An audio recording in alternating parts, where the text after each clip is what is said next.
Digital 410 Media proudly presents the What's the Scuttlebutt podcast with your hosts, Don Abernathy, Jeff Copsetta, and Dennis Blocker. Welcome, everybody, and welcome to another episode of the What's the Scuttlebutt podcast, your favorite World War II-based podcast, and we are back together live. Not live, well, we're live, but you guys are hearing us post-live, but we're back together as a group, I should say, and we have a great guest. But before we get to the guest, because we don't want to stop the interview once we get those wheels rolling, because we're all excited to promote this book and to talk to this author, I have a mail call I just want to read real quick. As you guys know, a while back, I found a photo, because I was converting or remastering an interview I did with a gentleman who flew a plane, a B-27, and that one of the members on his crew named that plane Anytime Annie. And so I was looking for a photo of Anytime Annie, and I came across a photo that I actually bought on eBay, and I did a quick TikTok on it and threw it up on YouTube Short. And Mr. David saw this, and he commented on the video, and I thought it was great. I am thrilled to find your 1 minute and 53 second video and the photo of B-17 number 42-107032, aka Anytime Annie. Yeah, he knows more information I put in that video.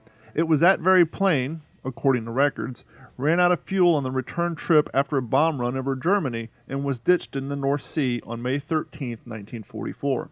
The pilot was my uncle, Henry E. Hansen Jr. from Chippewa Bay, New York, and all of his crew members were rescued after Uncle Henry surfed that flying fortress across the Whitecaps. This was his 23rd mission. He and his crew were part of the 367th Bomb Squadron of the 306th Bomb Group stationed at Turley Field, England. He went home after 25 missions in July of 1944, then returned to fly 25 more with his first child, my cousin Elaine, being born the day he flew number 50. How about that? So Anytime Annie is somewhere off the east coast of Great Britain on the bottom of the Northern Sea. Because the gentleman I interviewed was talking about how they flew Anytime Annie, and then it got taken away to be upgraded with the newer equipment, and then they just got a new plane with a new name. And so that was great that a family member saw my little photo that I posted up on the internet. That's cool. Jeff, you had a group you wanted to give a shout out to, some cool patchwork they do, correct? Yeah, I've got a couple promos, and we're going to make it short because we're really excited about our guest today. But first, if you're in downtown Buda, Texas, it's just outside of Austin, there is an incredible, it's one of the most unique World War II museums I've ever been to. And here's why. It's nestled right in the middle of a World War II themed mini golf course. That's right. It is literally fun for the whole family because every hole goes in chronological order of campaign starting in Hitler's Blitzkrieg in 1939 to the road to victory in 1945 on hole 18. Every hole, there's an informational panel. They're dedicated. Each hole is dedicated to a veteran who served in that battle, in that campaign. The AstroTurf is, all different colors to represent. Maybe you're on the deck of the Arizona at Pearl Harbor, or you're with the Mighty Eighth. There's life-size pictures of the flag raising at Suribachi and Tuskegee Airmen and Rosie the Riveter. And you go all throughout this course. Several artifacts are also integrated into it. And it's the biggest little museum at the end that you're going to go through. It's a one-room museum. But, man, let me tell you, the amount of artifacts, the quality, there's so much in there. The diversity of the artifacts that you'll see is just second to none.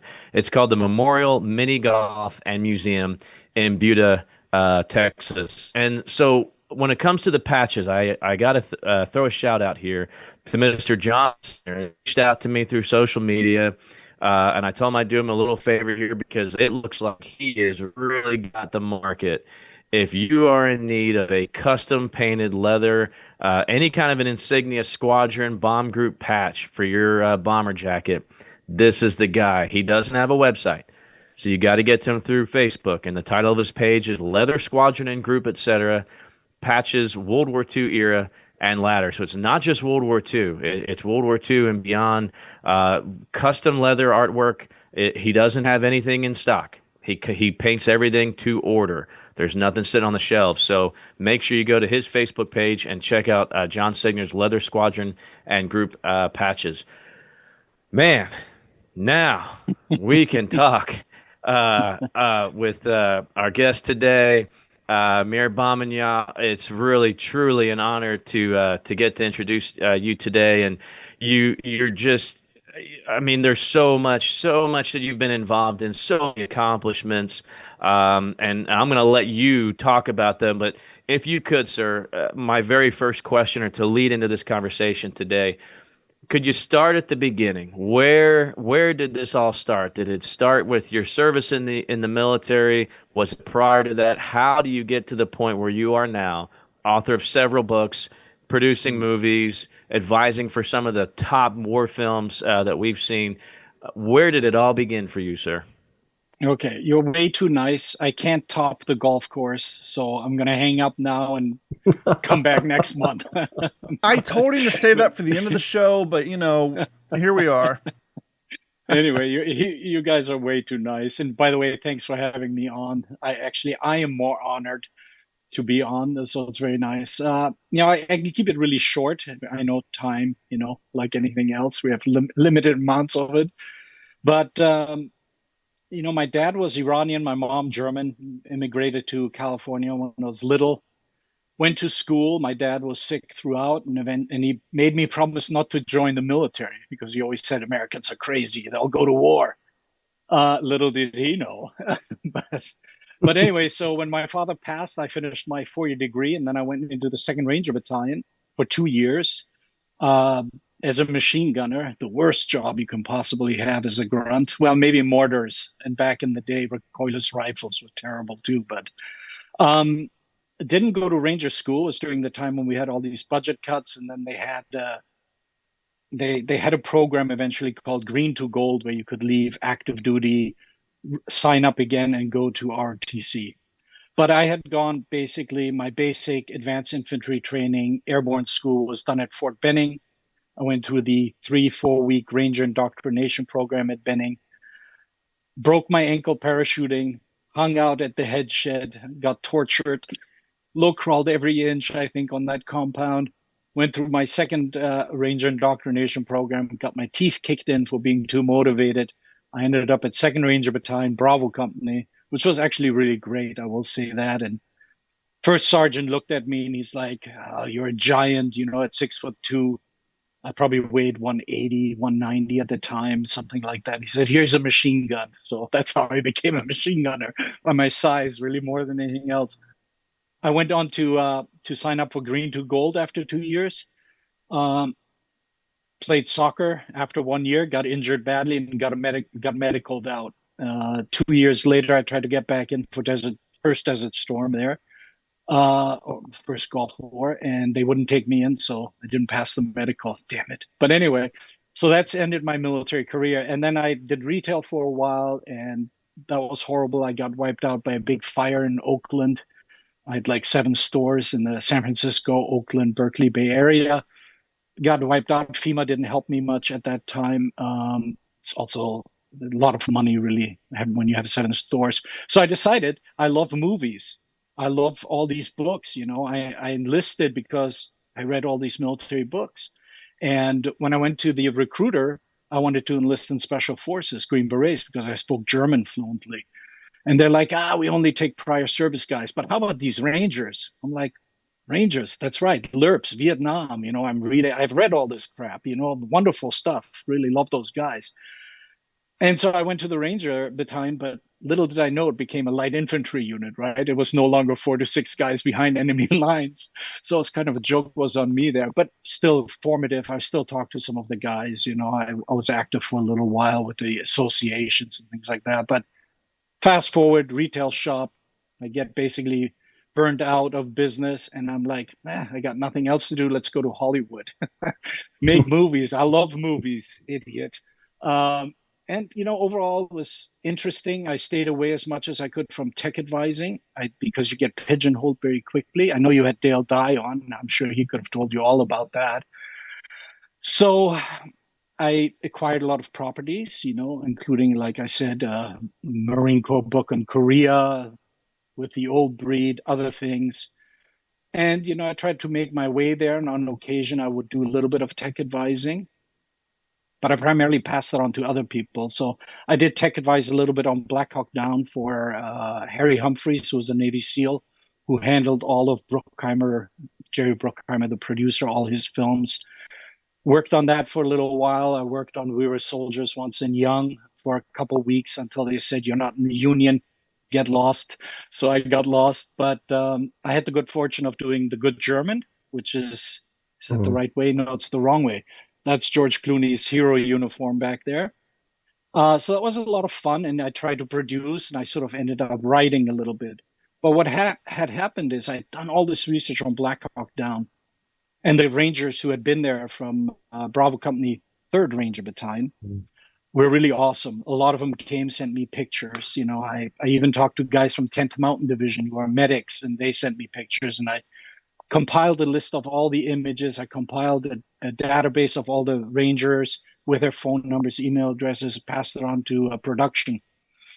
And eventually they didn't take me with them to Morocco to film. And that's perfectly fine. So I was a bit annoyed. I had done all this work and I had all these images, and I'm like, now what? So I just reached out to a publisher in the UK, online, early days, you know, when online just kind of started. And they hired me to write an article, which didn't get published. And then I sort of, on occasion, would write a book as I was trying to make it in Hollywood. So, you know, I'd written, I think this is my 5th Ranger book now. And I cover anything from ancient through modern stuff. I think the book before this was on Second Bat Boy in GWAT in Afghanistan, Iraq, which I think was a great book, actually. So I've been in that. And when I got out, I stayed with associations, you know, Ranger associations. I was on the board of directors. So I did things like that. And Hollywood was really interesting, but also very tough, very challenging, you know. So unless you know people or you have a lot of money or you have that hot property that everybody wants, it's a grinder there. So and sometimes I being passed, in the environment yeah, where it's people constantly just trying to step over each other to get up on, it can be very, very tiring. Absolutely, it's true. You know, I don't want to be too bitter about it, but I can get very bitter about this very quickly. But there were some great people. I still talk to some. Oddly enough, I still have 1 or 2 projects in development over there that who knows what'll happen 20 years when I'm dead now, you know, they'll probably make it. But so I had a great time, but the writing started really because I worked on Black Hawk Down. I had all this information, all this material. And so I started to develop this relationship with one publisher. And on occasion, I'd write a book. And it was always about the grunt, the infantry guy. You know, I never really cared about the Navy. No offense, just never did. Didn't care about Air Force. I was always interested in the Babylonian infantryman, you know, fighting against whoever, to the doughboy, you know, dog face, jarhead, whatever. I've always been interested in the ground pounder, you know, and that's why I joined the infantry ultimately anyway, because that's what I knew. So I wrote a little bit here and there, tried to do Hollywood, and then I got a bit sick of Hollywood after a while.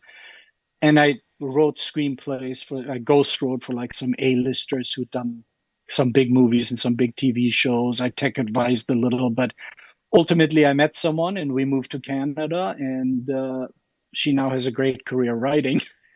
Something I didn't get in Hollywood. Anyway, but so the interesting thing is when I'm going backwards a little, but when I came down to LA, 90, I don't even remember, pardon my French, early 90s, I think it was. And I had talked and mailed people from Merrill's Marauders, you know, on China, Burma, India theater.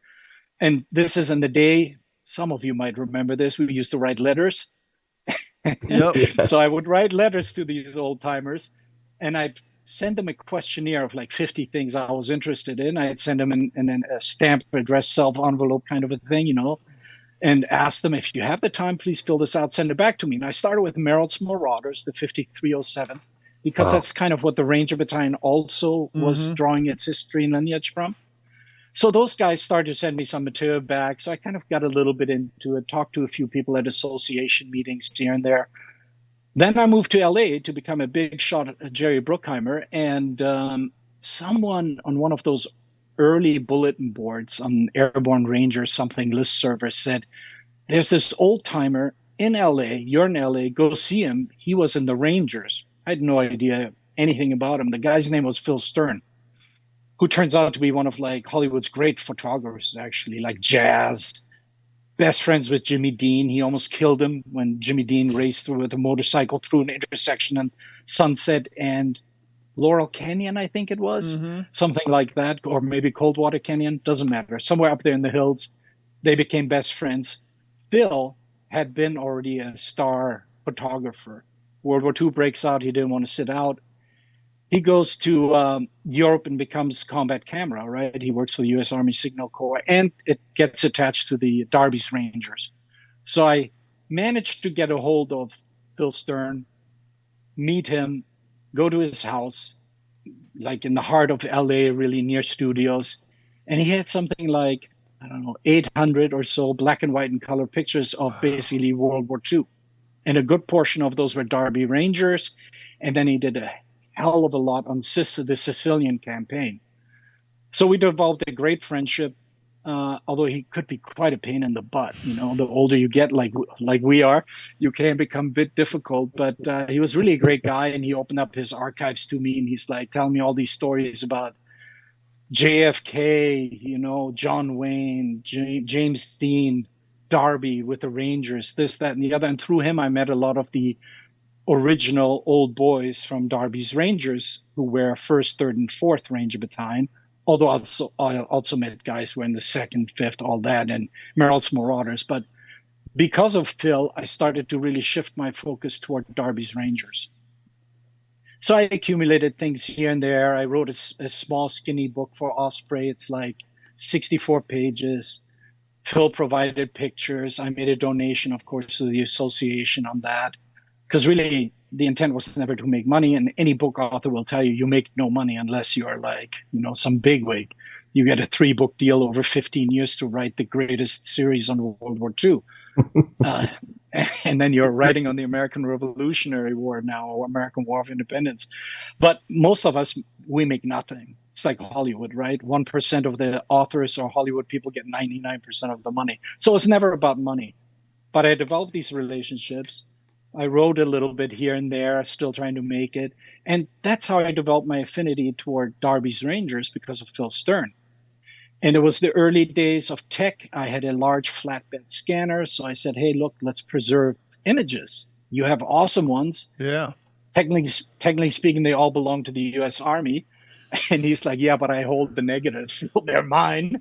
It was a really funny guy. And once so you scan them, he owns the rights to the digital version. And so you get around it. Yeah. So I scanned them in, but like 100, 150, I think I have upstairs.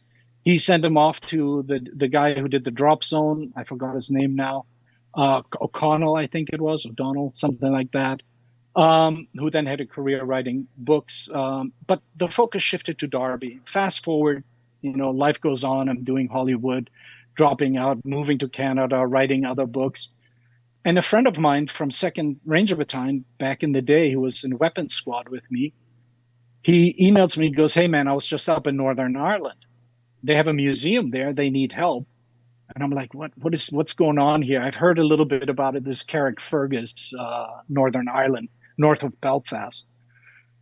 So I reached out, and they basically, that's kind of where Darby's Rangers were formed and founded, right? It's, I think, the only call it special forces. I'm always cautious with that term, but let's call it, for lack of better terms, elite force.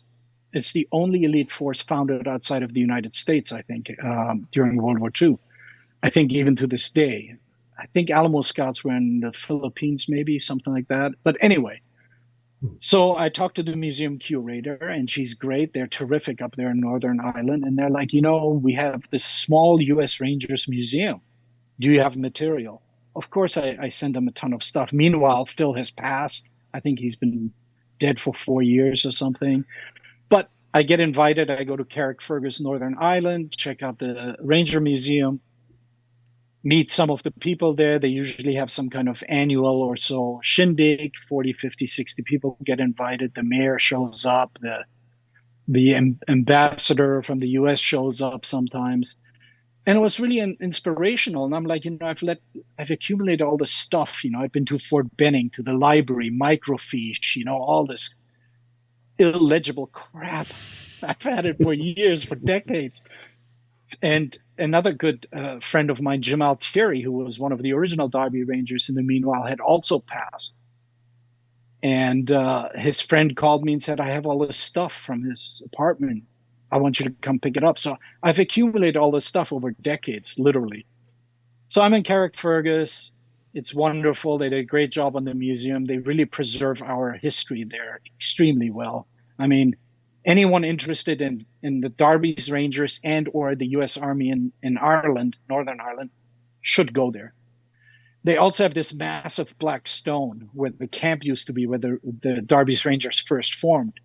And it has a plaque with the Rangers on it and all that stuff. So it's really cool. It's a great place. It reinvigorated me. So I kind of started to look through things, did a little more research, finally really looked through everything I had. And then I wrote, another book on G. Watt, that Ranger, and things. I kind of got busy a little bit on other things, but eventually my agent is like, I've written some novels, and my agent, Alex Shane, at Writer's House, great guy actually, or is he? He goes, Mir, you're an idiot. You can't write novels, man. Just write nonfiction.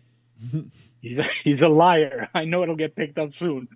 But anyway, so he said, pitch some other things. So I pitched some other things, but because of my visits to Carrickfergus, I've gone 3 or 4 times now, and I'm going again this year.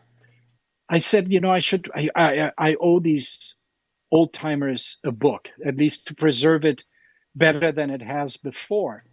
And in the pregame show, we briefly discussed that I think there's only one great book out there on Rangers by Bob Black, who used to be a Ranger. And it's called Ranger Force, about Darby's Rangers. And it's really terrific.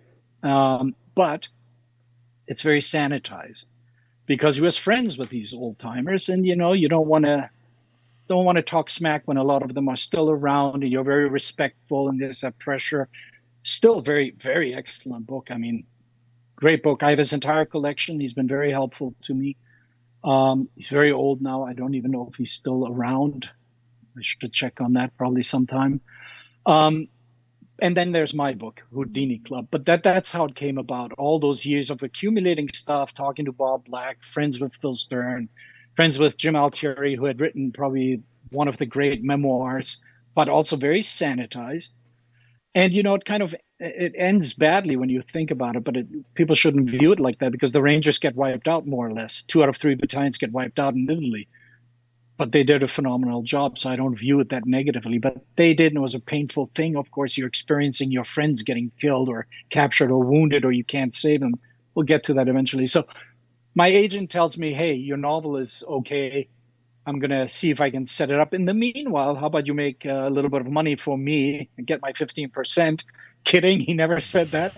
And I felt it was 12. Darby's. We got you. Yeah, it was 12. And I felt Darby's was really, Carrickfergus, Darby's, all these guys. And I'm like, there aren't any real books out on him other than Bob Black's. And I think the book that I like very much was 2009. He had written other books on Rangers in Korea and in World War II, and from the founding to the 19th century. So he's really a great Ranger historian, but nothing modern. And I had all this stuff, and I have had all these stories, like some guys would say, Phil Stern wasn't a real Ranger. He didn't train with us. He just takes pictures. I'm laughing at that because I kind of know what that 2-tier system is in the military, right? What have you done lately in the military is always the thing. And then others are like, oh, this guy just murdered this guy, and this guy was awesome. Oh, this guy was a coward. You hear all these stories. And to be very fair, I think the guys talked to me because I was from the Ranger battalions. I'm their descendant, literally. And I never had a tape recorder. I never sit there with pencil or paper. We just had conversations like we're having now. And you get a lot more out of that, actually. Now, to be fair, it's all memory dependent on them, memory dependent on me. Sometimes I write things down later on after the fact, or I would maybe follow up with a question. But I had all this information. My agent is prompting me to do nonfiction. I'd done modern war stuff, SEALs, Rangers, and I finally felt, now's the time to really do World War II. My agent was great. He got me a book deal with a nice publisher out of New York, who were awesome. And the original pitch for this book was not the Houdini Club. It really was Darby's Rangers, as generic as you can come up with it. I don't know if I died here or not, but my image froze. Yeah, you're fine. But okay. But the publisher, the owner of Diversion Books, and my editor, the guy who commissioned us, basically came up with this idea looking at my proposal, which was like 30 pages long, I think. And I had a small chapter on POWs that was roughly, had 2 or 3 guys in it, I think it was. And they came back to me midway through the research. I'd been to Europe, I'd been walking the battlefields and all that kind of stuff. And I'm writing the book, and they come back to me and they throw this hand grenade in my study. They're like, "Hey Mir, we have a great idea for you. Let us run that by you. We want to do more on the POWs. We want to really call this the Houdini Club, because that's what they were called, the guys who had managed to escape." So we kind of reimagined the book, and I think they did a great job. They really made it a much better book. I'm not saying it wasn't going to be a good book, but I think they made it a much more interesting book. So it is the story of Darby's Rangers, of the 1st Ranger Battalion founded in Northern Ireland, Carrickfergus. It's about their combat actions in North Africa, Tunisia, Algeria, Tunisia. It's them then growing in North Africa to 2 more battalions, going into Sicily, and then going to mainland Italy.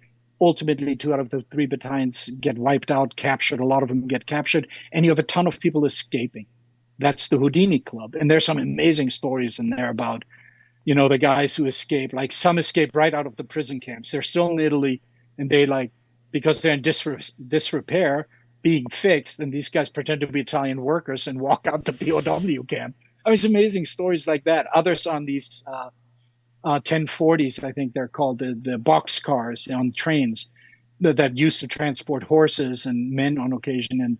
And I remember a group of guys picked up the smallest, tiniest Ranger they could lift, and there was a window that had barbed wire on it. So they pick him up and drive his feet into the barbed wire to knock it loose. And then eventually they all climb out and jump off. Like a battering ram. Stories like this. Yeah, like a battering ram, exactly.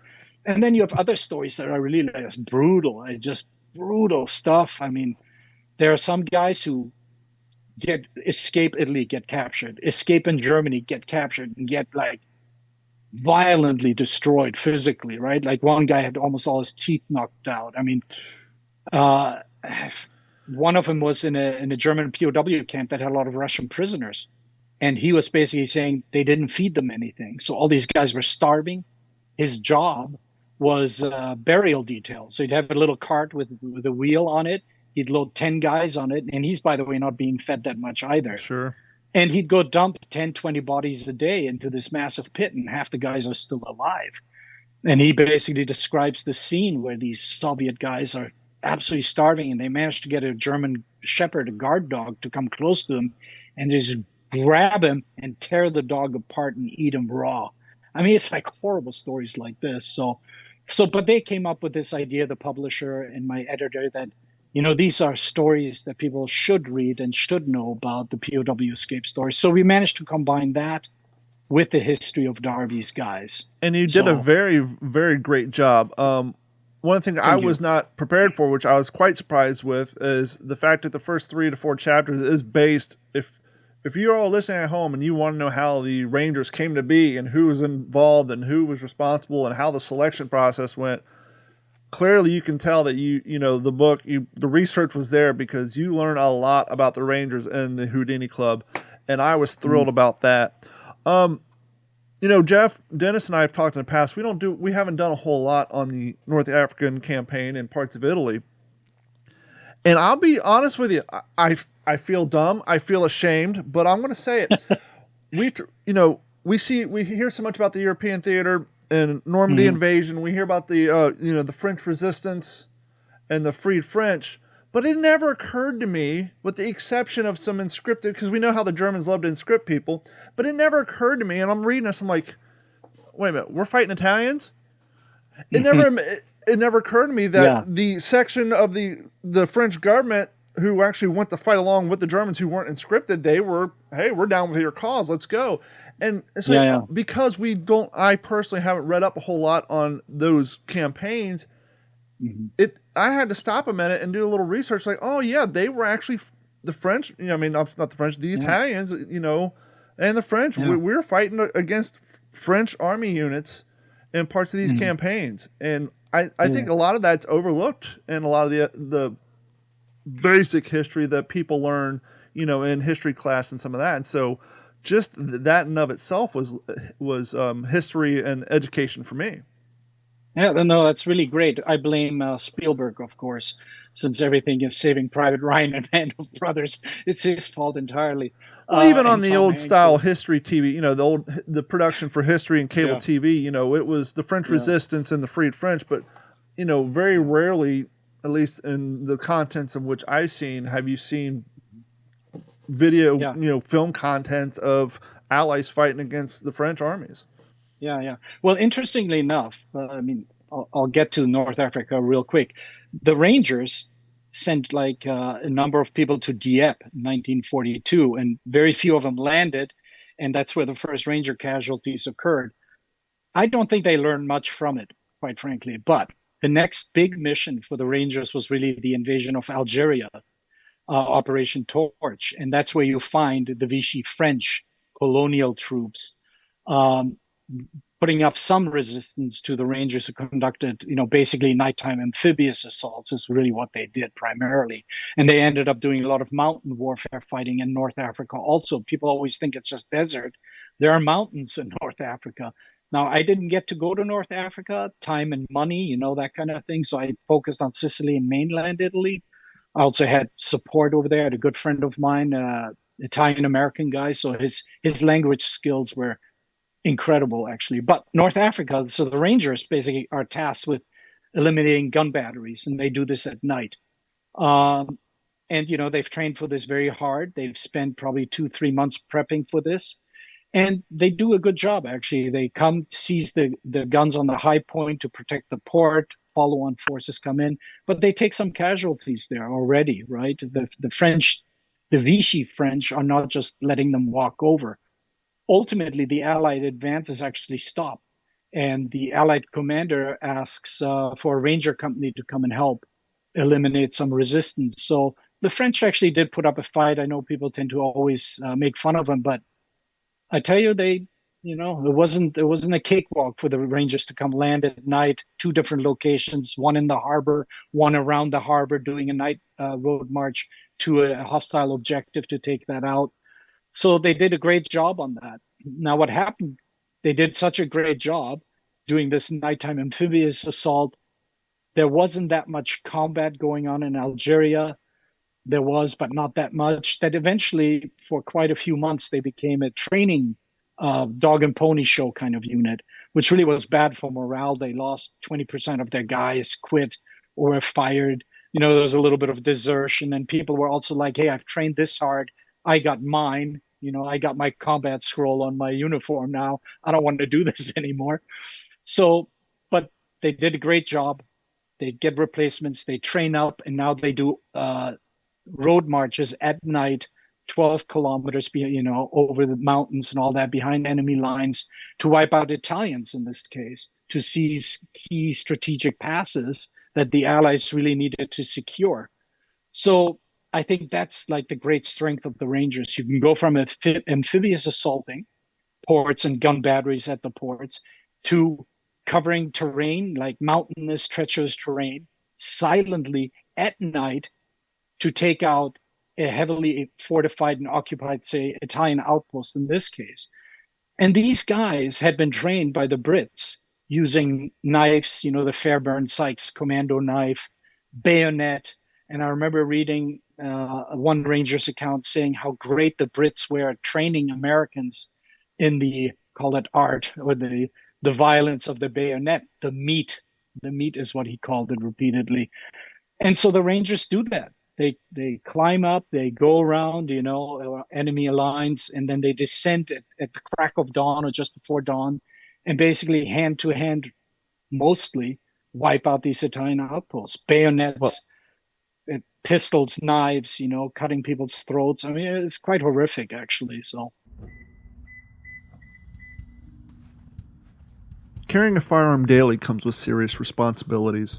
Responsibilities your everyday counterparts may not have to consider. Knowing where you can and cannot legally bring your firearm is crucial. But sometimes, life takes you places where carrying isn't an option. That's where the Stopbox Pro portable gun safe comes in.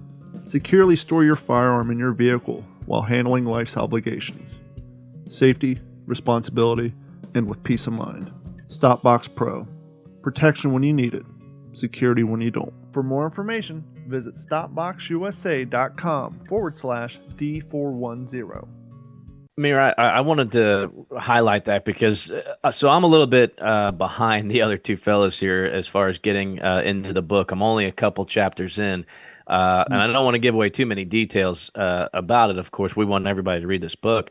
And by the way, I picked it up to just to kind of get a glimpse of what it was about, and then I didn't put it down until I finished chapter one. It is that good. But I really wanted to highlight, the genesis of the Rangers, and I never thought of it before, but to mirror the British commandos, right? And we know what they did, but to not use that term, commando. And for me personally, the term since I was a kid, I've been infatuated with the term Ranger. As a kid, I had visions of being an Army Ranger. Now, of course, I was a ground pounder. You'll never hear me say I was an infantryman. I was a cavalry trooper. But and then, of course, after the war, I had a really great career for almost 10 years as a park ranger. Worked several times with Texas Rangers, and I live in the middle of Texas. And I'm probably the only. I'm a big hockey fan, and I'm a huge New York Rangers fan because I'm just enthralled with that. But the term Ranger, I came across this. I'm pursuing a degree in history as well. I've got 3 terms left. Almost there. But I did a paper on the kind of the beginning of what it meant to be an American infantryman on this continent, and I came across the very first Rangers that when the term was used, all the way back to Benjamin Church and King Philip's War, 1675-76. And that's exactly what you were just talking about. That was a term used for a special group of individuals that used unconventional tactics to fighting King Philip's forces. And it's just a true testament that 300 years later, that's the term that the American military baptizes for this unique elite group of men.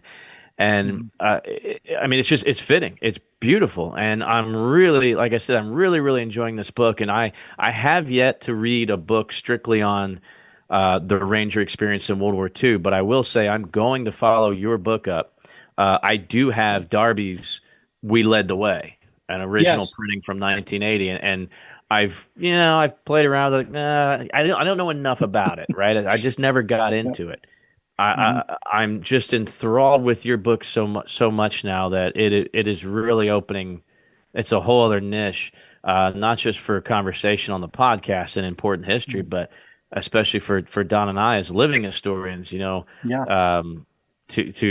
replicate a Ranger, impression like Don says he's now working on too. So to keep that history alive, it's really something. And your book it's really got a special spot on the bookshelf. I know for all 3 of us here because your opening is just incredible. I mean, you can't put it down. Yes. Well, don't get used to that. But the opening is very good. There are a few chapters that are like that, but at the end of the day, I still have to do I don't want to belittle it, but it's an information dump. I still need you to get a lot of this information. And the publisher, spare a thought for the publisher, because I was commissioned to write so and so many words. I went well above and beyond that. And that, it's very costly for the publishers. I'm aware of those things. So they've been terrific. I probably wrote a third more than I was supposed to do or something like that. So it's a big book. But to your point, real quick, on the coinage of Ranger, the idea was what a lot of people don't know. Darby's Rangers was really a provisional unit modeled after the commandos, to train with the commandos, to do these strikes, to learn a little bit about it. to build morale, to get bloodied, and then they're supposed to go back to all the other units, the regular units, and they're not regular, but regular army units, and share some of that wealth and knowledge. And that really never happened. So, but it also had problems for them ultimately. The key thing to bear in mind is it was modeled after the commandos. They trained with the commandos. Everything was amphibious assaults, raids behind enemy lines. They were very small. They had to fit, I think it's two companies, one company would fit into two assault boats. So when your average American regular infantry battalion company had something like 190 guys, call it under 200. Rangers were no more than 70, maybe 75 with add-ons, so it was really tiny. So when we say Ranger Battalion, this is not like your American 1st Infantry Division, anything like that, the big red one, nothing like that. They were so small. And the pool was also tough, right? Because you're an elite force, you've been trained, so it's hard to maintain that. The other thing I should tell you about We Led the Way by Darby and Balmer. I have read an unflattering letter that was sent to Bob Black by a general who was part of the team that created really the Rangers. And he said, this book, Darby's very colorful in it. They spent one night audio taping him and typing up his notes or something like that. That book isn't that accurate. I was laughing at it, but it's a really valuable book. I mean, I love it. I've read it a bunch of times. I quote from it on occasion because, again, nobody knows nothing at the end of the day, right? All four of us can be in the same thing, observing the same thing, and we'll have completely different perspectives on it. So you don't know anything. And no doubt I'll make mistakes. No doubt Darby recalled something incorrectly, all that stuff. But the idea was that commandos belonged, of course, to the British. And the Americans were well aware that they can't call their new unit commandos. It's a British term. And so someone said, some newspaper guy came up with Rangers. Other people said there was Northwest Passage with Spencer Tracy that had come out like 5 years earlier, that was an inspiration. I should like to think our What about military Tolkien? leadership... Maybe Tolkien was the inspiration. Yeah, we need The the main elves, character maybe who those were saves the day and British. becomes king is known as a ranger. Yeah, I would never put it past anyone, but I should hope that our American leadership uh, would remember their history, the British history at least, and then our American history, and that's how the term ranger was eventually used for it, of course. So, but yeah, that's a really great point. The British and you had Gorham Rangers, you had Church's Rangers, Rogers Rangers. His statue is right above my head. That's Rogers Rangers in bronze. And they were British. We should acknowledge that, but to me, it makes no difference. My daughter goes it's to Rudder Middle School. there you go, Rudder. I have his book here somewhere. Yeah, so it was very interesting. And the thing that always surprised me is how stiff actually the French resistance was for periods of time, and of course the Italians. People always give the Italians grief. I don't know why. I mean, they were not always well equipped. They fought. The Rangers certainly overran them and killed a bunch of them. They didn't take prisoners. I think they killed 100, 130 people in one of their night raids and only captured 10 as per order. And they just murdered them ultimately when you think about it, because wars legalized murder. We got to acknowledge that too. But they were really terrific guys. And in the first raid they did at night against Italians, they wore, wound caps. They didn't wear their helmets. That came a little bit later on. But it was very commando British raid, amphibious assaults, but also the ability to climb mountains, to work in desert. They're able, like the modern Ranger Battalion, you can fight in any terrain, any weather, whatever it is.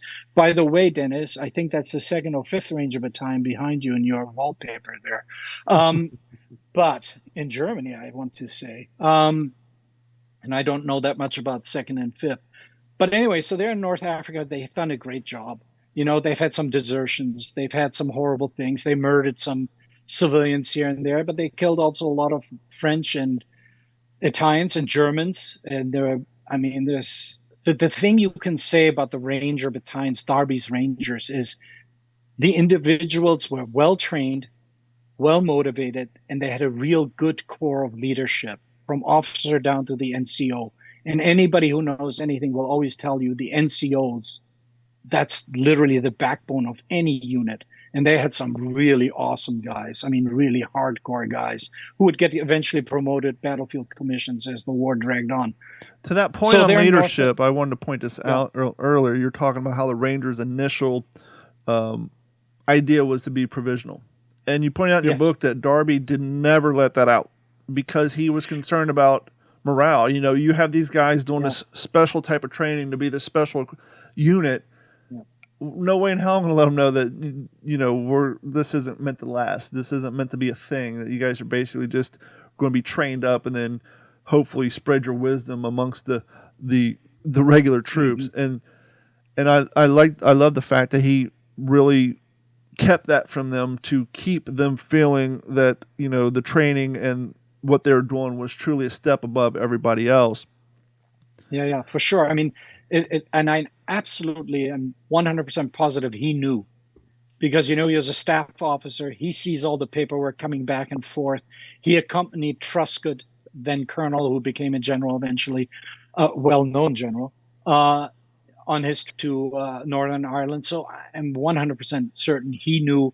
A couple of key players knew. The other thing that's interesting about Darby's Rangers is Darby interviewed all the officers that eventually would join him. 29 of them ultimately got signed. So he interviewed them all personally, which is incredible, right? And then those guys will be formed into boards, and they'd go out in turn, interview all the volunteers, and they'd make decisions on that. And eventually they get like 500-600 people, and they go to Carrickfergus, Sunnylands campus, where they really draw uniforms, equipment, start to get in shape and all that kind of stuff before they go over to the commandos. But yeah, it was always meant to be provisional. Eventually this becomes a problem because the bigger you get, they do well in North Africa. Now the Allied planners are saying, hey, we're going to go to Sicily. And these Rangers have done a remarkable job. We're going to do more amphibious assaults. We need more Rangers. So they create the 3rd and 4th, because 2nd, Dawn, as you know, was already created in the United States and had a very minor, maybe 2 or 3 guys from Darby's Rangers who were physically no longer fit from North Africa, and they were shipped out to the U.S. to help train the new Rangers. So the 3rd and 4th Ranger battalions were created, trained up, recruited. There are some great guys. There are some Cherokee Indian I like very much. I talked to his son, actually, who was a Vietnam veteran, Special Forces. So that's in the book. Really awesome guy. And he also eventually escapes. And there's a neat little story about Thomas Bearpaw. Love the guy very much. His son is awesome. But so they create 3rd and 4th, and they go to Sicily. And Sicily is literally like, you know, when you see the opening in Private Ryan, no matter how incorrect it is, it's still very visceral. And so when the 1st and 4th Ranger battalions go into this little town called Gela, south of Sicily, they hit mines on the beaches. They hit obstacles. They have Italian defenders. And Sicily is poorly defended. The Germans, like in North Africa, pull out all the equipment from the Italians and keep all the best things for themselves. So the Italians are kind of there. And I think some Italian researcher said something about there was a machine gun per kilometer or mile or something like that per. It says that, you know, they didn't really have everything. They didn't have all the concrete they needed for pillboxes either. Suffice it to say, 1st and 4th earned their entry into the city of Gela. And I've been on that beach, and it's literally you throw a rock and you hit the town. It's that close. So if the Italians could have fortified Gela a little bit more properly, it would have been a bloodbath, I think, like Dieppe was, you know, like parts of D-Day were. But Rangers hit the beach, hit mines, but, you know, typical initiative, couple of the NCOs wipe out 12 pillboxes along the seawall, stuff like that. Waves come in, and the Rangers ultimately seize this town, but bitter fighting, real bitter fighting. And I was at the church that saw some really nasty fighting, and it's all house to house, and they have practiced all this with the commandos, called Me and My Pal, where it's basically two guys, right? One covers while the other moves, that kind of stuff, which we still do today. Me and my ranger buddy kind of stuff in modern days. So they really set all the standards of speed of road march, how to assault a pillbox, all this stuff. I mean, we've refined it, of course, from modern, even, and I'm talking about stuff that I know from the 80s and 90s and having written a book with a guy who did it in, Afghanistan and Iraq.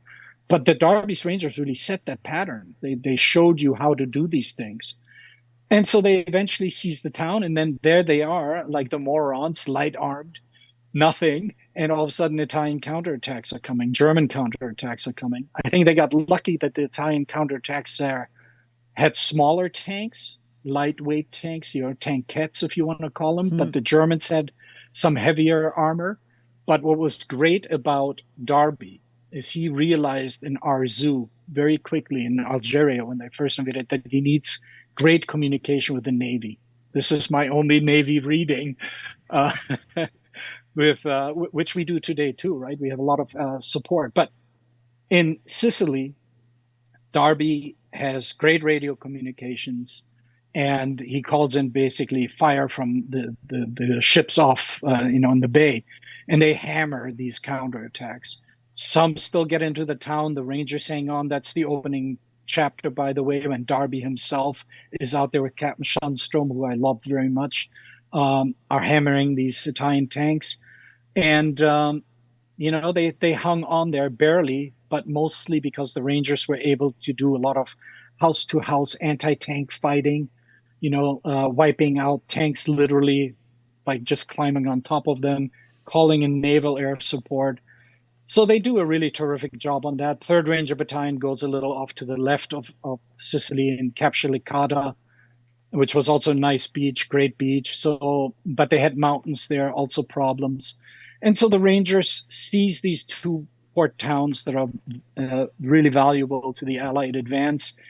And then the Rangers are tasked with seizing mountain fortresses. And, I've been to them. There's the battalion surgeon of Darby's Rangers called it a Disney-like mountain fortress, which is Butera. And I drove up there. I drove all over Sicily. Get insurance when you rent a car in Sicily, which I did. And we went to Butera. We looked at it, and you can just see how exposed you would be as an invading force. I mean, you're on this slight mountain range, and you look down, and you can see anything you really want in the bay. This city. I mean, they needed to take these places out, and they did. And they conducted an amazing night march, and they wipe out German and Italian defenders in this tiny town that had maybe a population of, I think at the time, 400 or 500 people. Wow. And I think, and they had, I think, about 100, 150 defenders. That was my graduating class. Yeah, it's tiny, right?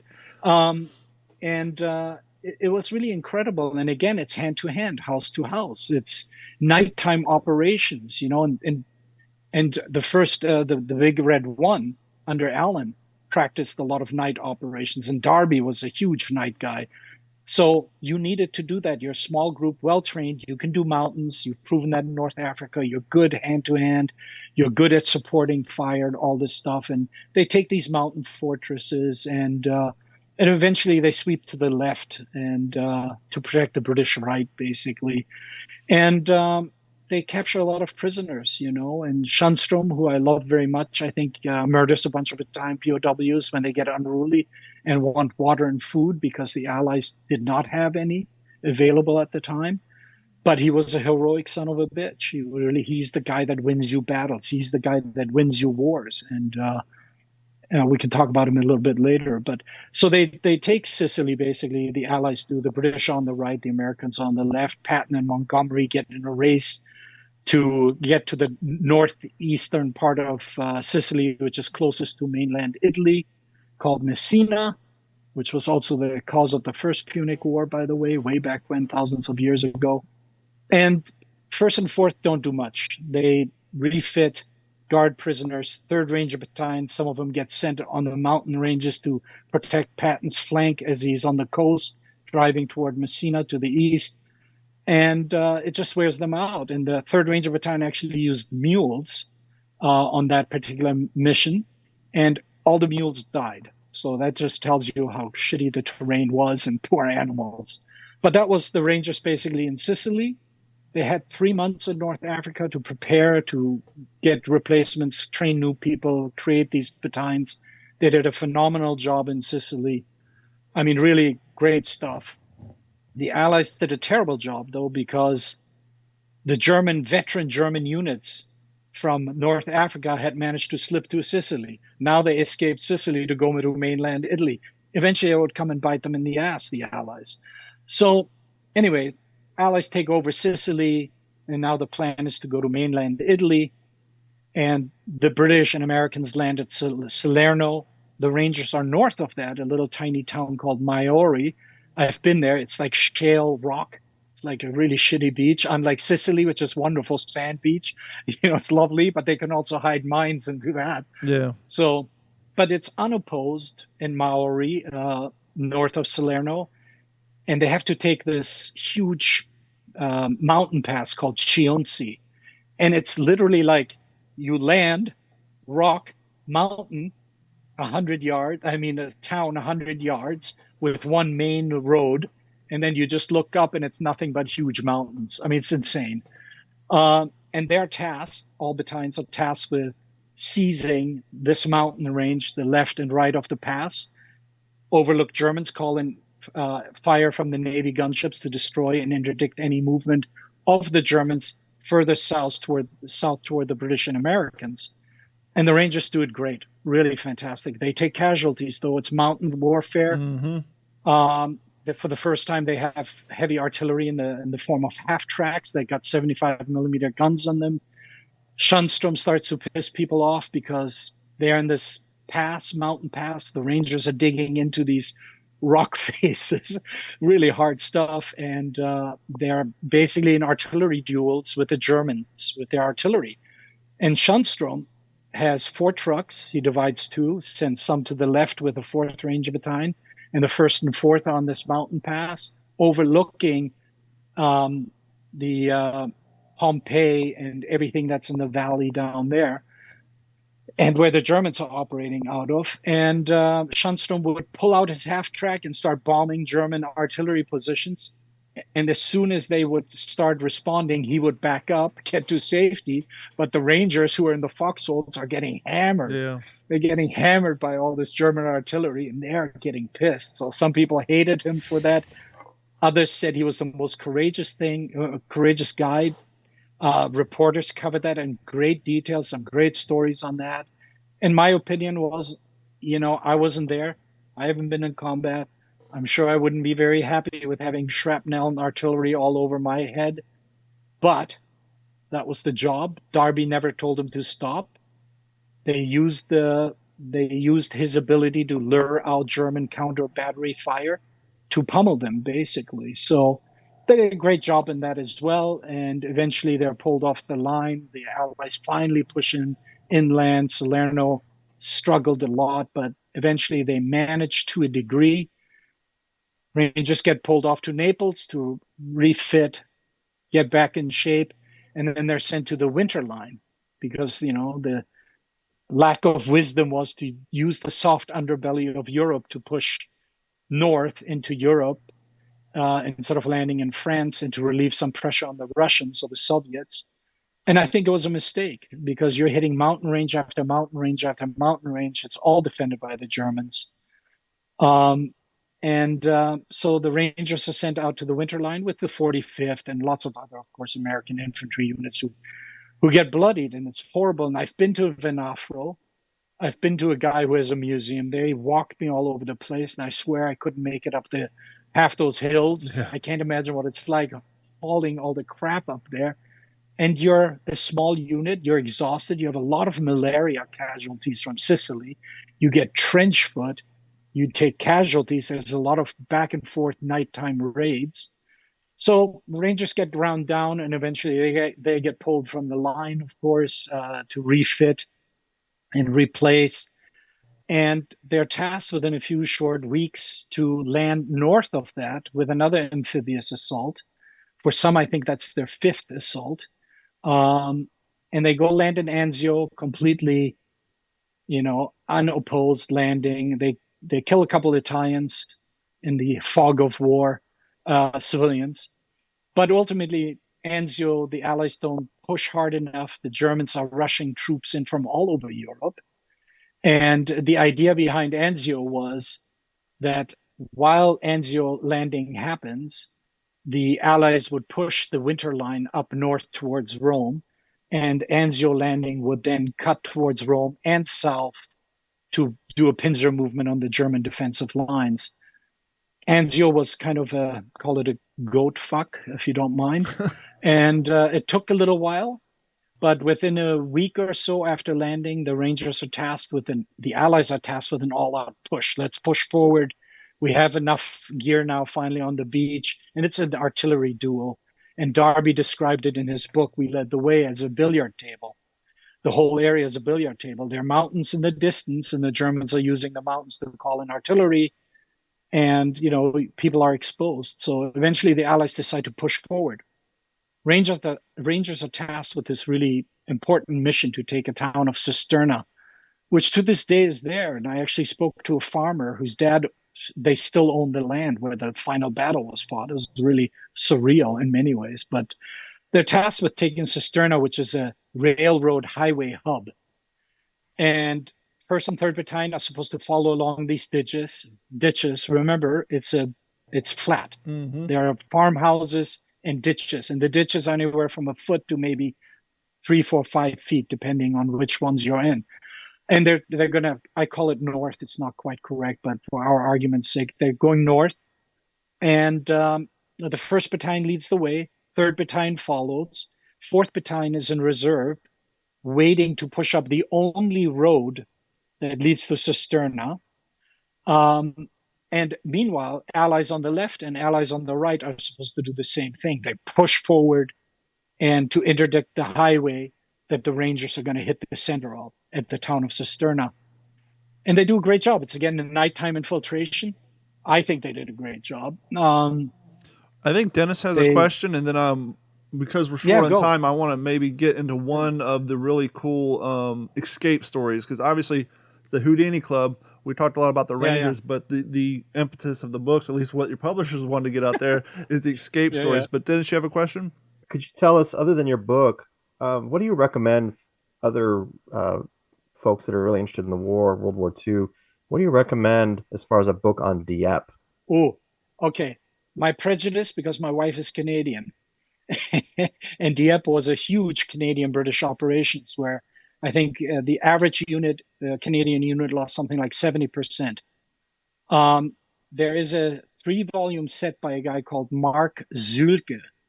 I would recommend that book. There's also a great book by David O'Keefe. I forgot the title of the book, but he's written a really good one also on Dieppe. How do you spell that last name, that Mark? Zulke is, I think, a German name, Z or Z, as we like to say in America, Zuehlke. I think that's correct. Thank you. Zulke. Yeah, and it's Mark. And he's got 3 volumes out on it. And it's like, this is the kind of landing craft that they used, made of wood with this kind of engine. Like, he is a button counter. That's great. And O'Keefe's book is also fantastic, because what it's telling you is that the raid was intended to be really a theft of German intelligence. One of the things that really stood out to me about that was just, which you just described beautifully. And I think one of my problems with Dieppe books in the past was I just get lost in all the different things that are going on and happening, and the different beach, the different zones and all that. But you beautifully bring us along, and I was able to stay on board and follow it, and it was just, my heart hurt. And it was just terrible. It was just. It's still to this day a huge thing in Canada. I mean, I can tell you, Canadians, Dieppe, absolutely. Everyone knows what that is, and they get offended when you call it a raid or something, or a battle or whatever. You have to use the correct nomenclature up here. But anyway, if you have any other questions, always yes, sir. Yeah, Mir, we have a lot of young listeners that are that are our future, the future writers, the future historians. Yeah. In a book of this magnitude, you're crossing continents and different battles, and you're trying to keep everything squared away as far as timeline and characters and resources. So could you describe how, like, for these young folks coming up, that what resources would you recommend for them if they're trying to tackle something like this? Like, what Yeah. associations did you use? What, Sure. libraries and Absolutely. Let me tell you, as Americans, we're very lucky, honestly, because we spent, well, unlucky because we spent fortunes on the military, lucky that a lot of it trickles down toward preserving the history, like you guys are doing, right? But we also have federal and state and whatever, this. We have institutions. So my greatest help was Carlisle Barracks, U.S. Army Heritage Education and Heritage place down in Pennsylvania, Carlisle Barracks. Yes, they have all of Bob Black's research on Rangers, for example, but they hold just about anything you could imagine on American military history. They also have a ton of questionnaires. So, for example, I got lucky. I drove down from Toronto several times down there. That they sort of were very, very helpful, beyond helpful. So I could get within reason anything I wanted. And I'd be saying, hey, I'm looking for, maybe you have questionnaires on this, that, the other, and they would point you in the right direction. I will also tell you, back then it was called the Donovan Technical Library at Fort Benning. I don't know what it's called nowadays, but I'm sure there's a name for it. But the reference librarians at all these institutions are superhuman. I was looking for maps on this Battle of Jala that was no longer online. I couldn't find it. And within an hour of me saying, hey, listen, you guys don't have these maps anymore, the librarian came back and said, look, I found them all for you. I put them back up. Here they are. So wow, that's awesome. Future writers should rely on I feel, on librarians. They are fantastic. They can guide you. I mean, I've gotten information from some librarian at Michigan State University. I asked for one thing, I got 30 back. I got 30 things back, and I got follow-up questions. I got those answered all same day. That's a good point. And I think that what's really important, and I know you're going to agree, is to get a librarian to do that extra work, you have to be gregarious yourself. You have to be kind. You have to be a people person, respectful. You have to show your enthusiasm for the content. Then they get all fired up and excited about it. And then they do what you just said. They get you the 30 things when you asked for one. Yeah, West Point is also great. So, it's all the librarians really that I've encountered anywhere are really, really fantastic.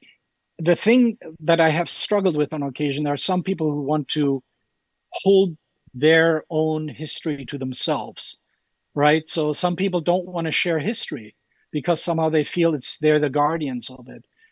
And I feel that history is for everyone. It's not mine to keep. It's not yours to keep. So it's for everyone. And I think that's why these institutions that have these holdings, documents. I mean, when I was at Carlisle Barracks, there was a guy with his own camera set up taking pictures of 18th century documents. Wow. How cool is that? Wow. But you can't Xerox those things, but you can take pictures of them. They're very, very kind, very good. It's important. I would always urge people, if you can make donations to these people, I know they get federal state funding, but who knows? Do that or go visit them, make a $5 donation when you go to their museum.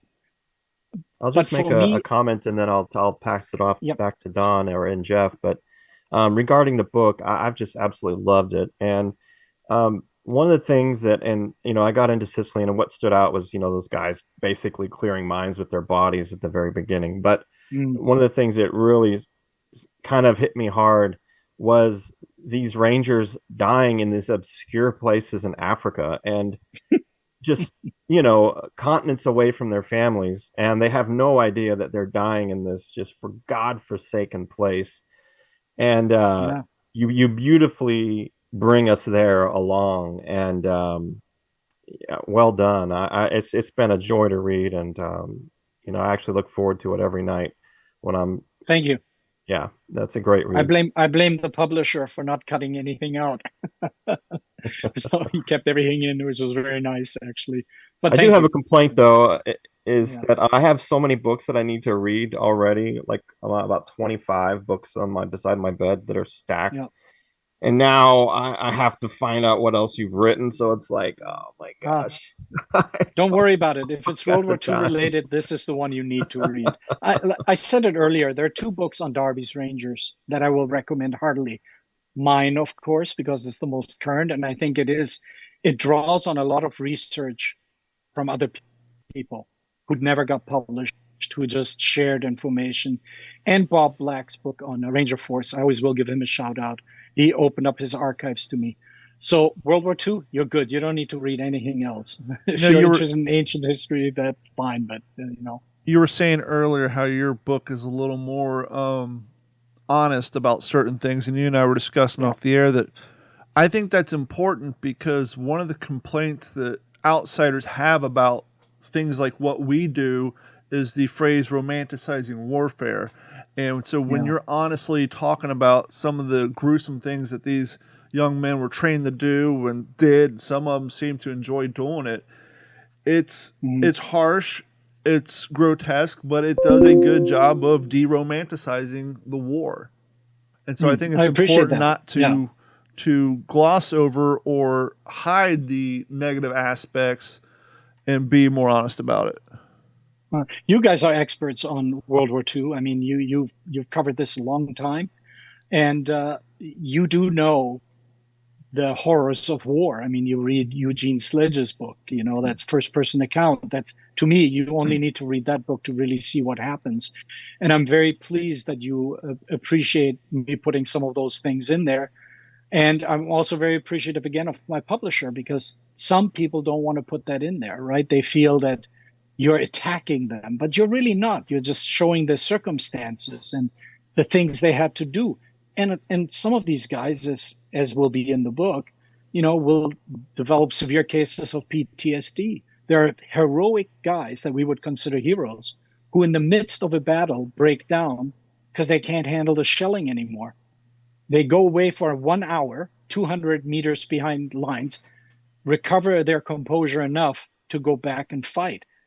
That's hardcore. That's really hardcore. And that tells me you have good surgeons, good medical people who have an understanding with the Rangers at that time that some people just need to be just kind of walked away from the fighting, given a break, and then they can return. I mean, real quick, Schunstrom, who's my big time hero, is a murdering son of a bitch and a heroic son of a bitch, really just hardcore, one of the youngest officers in the European theater of war. After the war, he can't make it in Hollywood. Sounds familiar, but I didn't go to war. He can't make it in Hollywood, and he robs gas stations, and gets caught, and there's a trial, and the judge, of course, dismisses it, says he's not guilty because of temporary insanity, and it's the government's fault for not having helped him after the war. So, and that was one of the first cases, I think the first case where they used PTSD in a criminal defense. These are the guys, right? This is what we're talking about. This is a guy who murdered an Arab just looking out a window. This is a guy who drove a 16-inch bayonet into the gut of some Italian in North Africa, shot at his own men at Cisterna when they all got trapped and they were surrendering to the Germans after running out of ammo. And these are stories that are worth telling. And he's a guy who escaped and spent months behind enemy lines, killing Germans, fighting with Italian partisans, and then making it back to his own lines. It's an incredible story. The Houdini Club itself, the stories, and I didn't put everything in there. I mean, there's limited time and space, but I think we have 8 or 9 stories in there. And I try to be very judicious in the types of escapes, escaping from an Italian POW thing, escaping while on a train, escaping while you're in Germany, or how do you hide in Rome at the height of German occupation? So I try to really have a good broad cross-section of all the guys who make it out. Jeff, you got a follow-up? Great book. No, I mean, I think we can probably skip our what you're reading segment because I think we're all reading the same thing. But you know me, I just wanted to make sure that everybody was aware that I have a much cooler bookmark than you guys probably do. Okay, that's cool. I'll use that as my bookmark. Yeah, that's also cool. That's based on a West Point thing from what I'm told. I think that was created. I don't know. You will have to figure it out. That's the Sunico. The Darby's Rangers were the scroll, which you can see, I think, somewhere else. But They were what we wear today. Okay, also good. But the Sonico was for the My second and fifth. bookmark. Yeah, it's good. We like it. So in any event, but I appreciate you guys having me on and letting me blab on incessantly. I could spend hours talking about them. That's how much I like these guys. But I'm also aware that they're not perfect human beings. So can you give us just a brief elevator pitch on one of the exciting escape stories that you tell in the book? well, if you want to involve Ukraine, Russia kind of thing, we have one there about a guy who got captured and ends up in a German POW thing. I mentioned it earlier, where the Soviet prisoners are getting basically starved to death, and they capture this German shepherd and tear him apart and eat him. He eventually gets to be not released, but he is assigned a farm job, which still has guards on there, and they're 10, 12 POWs who basically work the farms, the fields for farmers.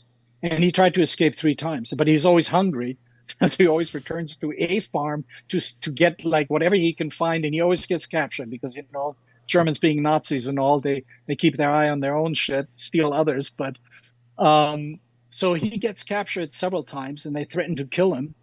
And what was interesting is how they always said they always hit him from behind. It's a weird thing. So he always gets punched from behind. But anyway, they knock out his teeth. He goes back to jail. Eventually, he manages to escape when the Soviet armies rush across basically Europe, and the Germans are moving west to get away from them. And he manages to escape. He goes through Russia, Ukraine, Crimea, and he's lost so much weight. He has like no teeth. He has to earn. He's cleaning up rubble from the streets to get like a piece of bread and stuff like that. Eventually, he makes it to an American ship. I think it's in Odessa, something like that. And that guy's hardcore. And he said, the reason I continued to escape is because I felt it was my duty. Well, I was going to ask you that if you thought maybe the Rangers training and the mind state that it took just to be a Ranger at that time, if that was a contributing factor to so many of them actively trying to escape, whether or not they were successful at it or not, but just part of the driving factor of what drove them to continue to try.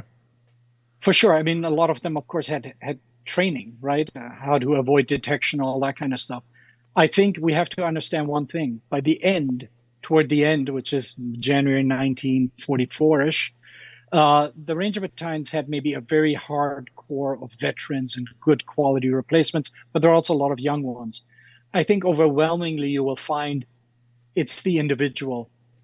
Training, yes or no, maybe, but it's the individual within you, right? Like what drives you to A, join a unit like that, and B, what drives you to put that foot in front of another when all the odds are stacked against you, when you have to finish a road march in the military and you're like smoked and you're carrying so much weight. So I think it's the attitude.